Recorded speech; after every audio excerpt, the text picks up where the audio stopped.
السلام علیکم پہلے دوستوں اگر آپ اپنی بد نصیبی کو اپنے ہاتھ کی لکیروں پہ ترجیح دیتے ہیں تو یہ آپ غلط سوچتے ہیں۔ یہ میں آپ کو بات واضح کر سکتا ہوں۔ اس سے پہلے میرا نام ہے عبداللہ آصف اور میں آپ کے لیے موٹیویشن ویڈیو بناتا ہوں جس کی وجہ سے آپ کو موٹیویٹ ملتا ہے اور آپ اپنے کام میں فوکس کرتے ہیں اور اس میں توجہ کے ساتھ کام کرتے ہیں اور اپنی زندگی میں سفر آسان کرتے ہیں۔ دوستوں ملک ریاض کو جانتے ہیں؟ ملک ریاض کون ہے؟ ملک ریاض لاہور میں بیریا ٹاؤن کے مالک ہیں۔ وہ ملک ریاض ان کا پاکستان میں امیر ترین شخصیات میں نام آتا ہے۔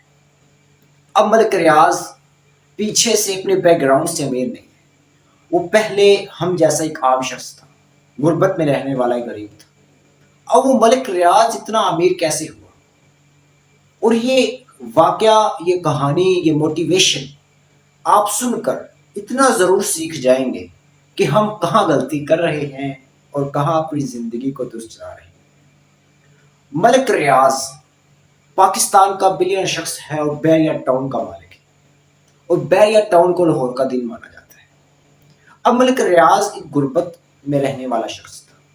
دوستو ایک انسان غربت میں پیدا ہوتا ہے تو یہ اس کی غلطی نہیں ہے، لیکن اگر ایک شخص غربت میں پیدا ہوا اور مرا بھی غربت میں، یہ اس کی غلطی ہے، کیونکہ اس نے اپنی زندگی میں اپنے سپنے پورے کرنے کی کوشش نہیں کی، اس نے اپنی تقدیر کو بدلنے کی، اپنی تقدیر کو لکھنے کی کوشش نہیں کی۔ ملک ریاض بھی ان شخصیات میں سے ایک شخص تھے، لیکن اس نے اپنی تقدیر کو بدل دیا۔ وہ کیسے بدل دیا میں آپ کو بتاتا ہوں۔ دوستو یہ ملک ریاض کی انفارمیشن میں یہ نہیں کہہ سکتا کہ یہ 100% درست ہے، کیونکہ اتنے پاپولر انسان کی انفارمیشن نکالنا بہت انتہائی مشکل ہے، لیکن میں یہ ضرور کہوں گا کہ 80% کی انفارمیشن درست ہے۔ ملک ریاض غربت میں رہنے والا شخص تھا، تو اس نے اسکول میں پڑھنا شروع کر دیا، 10ویں پاس کی، 333 نمبر سے یہ اسکول سے پاس ہوئے۔ صرف ایک نمبر کی وجہ سے یہ اسکول میں پاس ہوئے تھے، لیکن غربت نے جب ان پر حملہ کیا تو ملک ریاض نے پڑھائی کو چھوڑ دیا۔ اب وہ مزدوری کی طرف توجہ کرنا شروع کر دی۔ اب وہ مزدوری کرتے تھے، لیکن ملک ریاض کی ایک بری عادت تھی جو اس کا فیوچر بن گئی۔ ملک ریاض جو کام کرتے تھے اس کو تا انجام دیتے تھے، اس کی آخر حد دیکھتے تھے۔ جب ملک ریاض نے مزدوری کرنے میں اپنی انٹر کیا تو اس نے سوچا کہ یہاں مزدوری سے کام شروع ہوتا ہے، اس مزدوری کے اوپر بھی کوئی راستہ ہوگا، کوئی منزل ہوگی۔ اس نے اس کو تلاش کرنا شروع کر دیا۔ اب ملک ریاض مزدوری کرتا تھا اور اس کے ساتھ ساتھ اس نے سرچ کرنا شروع کر دیا کہ ایک ٹھیکہ کیسے لیا جاتا ہے، اور اس میں اپنی غریب حاصل کرنی شروع کر دی۔ سوشل میڈیا کا دور ہے، سوشل میڈیا کے دور میں ہر چیز مل جاتی ہے۔ اس نے اس چیز کو سیکھتے سیکھتے بھانپتے وقت کے ساتھ ساتھ اس میں وہ غریب حاصل کر گیا۔ اس کے بعد اس نے مزدوری کو چھوڑ کر اس نے ٹھیکے لینے شروع کر دیے۔ اب وہ ملک ریاض کیا کرتے تھے، وہ اپنے پاس کے شہروں میں جاتے اور وہاں سے جو خوبصورت گھر دکھتے ان کا نقشہ اپنے ذہن میں بٹھا لیتے تھے، اور اس کے بعد جو گھر، جو ہاؤس ان کو دکھتا، جو ان کے پاس ٹھیکہ آتا، اس کا گھر سیم ٹو سیم اسی لحاظ سے، اسی طریقے سے بناتے تھے، جس کی وجہ سے لوگ اس کے اس کام سے بہت متاثر ہوتے تھے، جس کی وجہ سے ملک ریاض فیمس ہوتے چلے گئے۔ اور ایک بار ایک فوجی آفیسر نے اسے اپنے گھر بنانے کا ٹھیکہ دیا، اور اسی طرح اسی طریقے کے ساتھ ملک ریاض نے وہی کام کیا، اور وہ فوجی بھی اس کام سے بہت متاثر ہوا اور اس نے آئندہ گھر بنانے کے لیے اسے پکا ہائر کر لیا۔ اب ملک ریاض نے سوچا کہ میری منزل مجھے دکھ رہی ہے، کیونکہ مزدوری کے ساتھ ساتھ، کام کرنے کے ساتھ ساتھ گھریلو حالات بھی استعمالنے ہوتے ہیں، ان کے خراجات ہوتے ہیں۔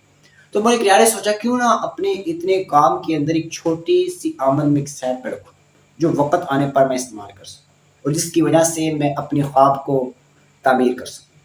ملک ریاض نے سوچا اور آمد کو ایک سیٹ رکھنا شروع کر دیا۔ قطرے قطرے سے دریا بن گیا، تو اس نے سوچا کیوں نہ میں اب اپنی ایک بلڈنگ ایجاد کروں۔ یہ کیا ایک سوچ ہے، وہ سوچ کیا ہے؟ وہ سوچ ایک شروع سے وہ سوچ لے کر چل رہے ہیں کہ اب یہ ہوگا اور یہ منزل تک میری ہے۔ تو انہوں نے ایک پہلا گول رکھا تھا۔ یہ ہماری سب سے پہلی مسٹیک ہے کہ ہم جب کوئی کام کرتے ہیں تو ہم ایک گول نہیں رکھتے، لیکن ملک ریاض نے شروع سے گول رکھا تھا کہ میں نے کیا کرنا ہے۔ اب وہ اپنی منزل کی طرف بڑھ رہے ہیں، تو انہوں نے پہلی بار جب نقشہ اٹھایا، اس باہر کے ملک میں گھومنے گئے اور وہاں سے اس نے ایک اچھی سی کالونی دیکھی جو بہت فیمس تھی، اسی نقشے کو اس نے اپنے ذہن میں نشین کیا اور لاہور میں آ گئے۔ لاہور میں آنے کے بعد اس نے بڑے بڑے سوداگروں کو، بڑے بڑے لوگوں کو اپنے آئیڈیاز کو بتایا اور ان کے ساتھ شیئر کیا۔ جب شیئر کیا، لوگوں انویسٹ کرنے کے لیے بہت ہی تیار ہو گئے۔ اب وہ انویسٹ کرنے کے لیے تیار تھے، تو ملک ریاض نے اپنی آمد جو جوڑ رکھی تھی اس کو انویسٹ کیا، اور لوگ جو انویسٹ کرنا چاہتے تھے ان سے پیسے لے کر اس نے بحریہ ٹاؤن کے نام سے کلونی کاٹی۔ وہ ایک چھوٹی سی شروعات تھی اس کے سپنے کی۔ تو اس نے اسی نقشے کے حساب سے جو وہ دیکھ کر آئے تھے اسی کے مطابق اس نے بحریہ ٹاؤن ایجاد کیا۔ جب دوستوں بحریہ ٹاؤن بنا تھا تو لوگ دیکھنے کے لیے دور دور سے آتے تھے۔ وہ کیا تھا کہ ملک ریاض نے کسی اور ملک کا نقشہ اٹھا کر لاہور میں ایجاد کر دیا تھا جو ایک فیمس تھا۔ آپ دیکھیں گے کہ بحریہ ٹاؤن میں ایک ایسے ایسے عجوبے بنے ہوئے ہیں، ایک ایسے ایسے مناظر بنے ہوئے ہیں جو باہر کے ملک میں ملتے ہیں۔ تو ملک ریاض نے سیم ٹو سیم ایسا بنایا اور لوگ بہت متاثر ہوئے اور در بدر جگہ بکنی شروع ہو گئی۔ اسی دن سے اس ملک ریاض کی زندگی بدل گئی۔ اب یہ تھی ملک ریاض کی زندگی۔ دوستوں اس ملک ریاض نے کیا کیا اپنی زندگی میں؟ ملک ریاض نے اپنی زندگی میں صرف دو چیزوں کا دھیان رکھا تھا۔ ایک اس چیز کا دھیان رکھا گا کہ میری ایک زبان کی وجہ سے کوئی میرا دشمن نہ ہو، اور وہ ہر آدمی کو اتنے ادب سے ملتے تھے کہ وہ اگر دوبارہ ملنے کی چاہ کرے تو وہ یہ نہ سوچے کہ یہ آدمی برا ہے، میں اس سے اس لہجے سے بات کروں، وہ یہ چاہ کرے کہ یار وہ آدمی بہت اچھا ہے۔ اور دوسری بات، اس نے اپنے گول کو سب سے آگے رکھا تھا اور اپنی سبھی چیز کو پیچھے چھوڑ کر اپنے گول کے لیے محنت کرتا رہا اور اس نے ہمت نہیں ہاری۔ یہ صرف دو ملک ریاض میں خوبیاں تھی جس کی وجہ سے اس کا سپنا پورا ہوا۔ اب دوستو آپ اپنی زندگی میں اپنے بھی سپنے سوچتے ہیں، اب آپ اپنے سپنے کو پورا کرنا چاہتے ہیں، لیکن ایسا ہوتا ہے کہ ہمیں راستہ نہیں دکھتا، کیونکہ یہ نہیں ہوتا کہ ہر آدمی ایک جیسا ہی سوچے تو ویسے ہی کامیاب ہو جائے گا۔ نہیں، الگ الگ راستے ہوتے ہیں، الگ الگ سٹیجز ہوتی ہیں۔ لیکن آپ سوچیں، آپ جس شعبے میں کام کرتے ہیں آپ اس پہ سوچیں کہ یہ کیا کام ہے، اور آپ بیٹھ کر آدھا گھنٹہ صرف اپنے ایک گول کو دیں کہ میں نے یہ بننا ہے۔ سب سے پہلے یہ سوچیں کہ میں نے یہ بننا ہے، اس کے بعد یہ سوچیں کہ یہ بننے کے لیے کیا کیا چاہیے مجھے، اس کے بعد کہ اس میں کتنا وقت درکار ہوگا، وقت درکار ہونے کے بعد کیا یہاں تک میں پہنچ پاؤں گا۔ یہ صرف ایک آدھا گھنٹہ اپنے گول کو دیں، صرف آدھا گھنٹہ، تو دیکھنا آپ کی زندگی آپ کو متاثر ہوتی ہوئی نظر آئے گی۔ یہ تھی ایک ملک ریاض کی زندگی جس کو میں نے مد نظر رکھتے ہوئے آپ کو موٹیویٹ کیا ہے۔ وہ لوگ ابھی بھی جیتے ہیں، کیا تھے؟ وہ ایک انسان محنتی تھا۔ محنتی آپ ہیں، آپ بھی محنتی ہیں، یہ نہیں کہ آپ نہیں محنتی، بس فرق اتنا ہے کہ ہم بھول جاتے ہیں اور راستہ بھٹک جاتے ہیں۔ جب ہم ایک گول کو حاصل کرنے کے لیے شارٹ کٹ استعمال کرتے ہیں تو شارٹ کٹ میں اور بہت چیزیں آ جاتی ہیں جس کی وجہ سے ہم وہاں متاثر ہو کر رک جاتے ہیں اور اپنے گول کو چھوڑ دیتے ہیں۔ لیکن دوستو یہی چیز سے ہم نے لڑنا ہے۔ اگر ہم یہی چیز سے لڑیں گے تو ہم اپنی منزل تک پہنچیں گے۔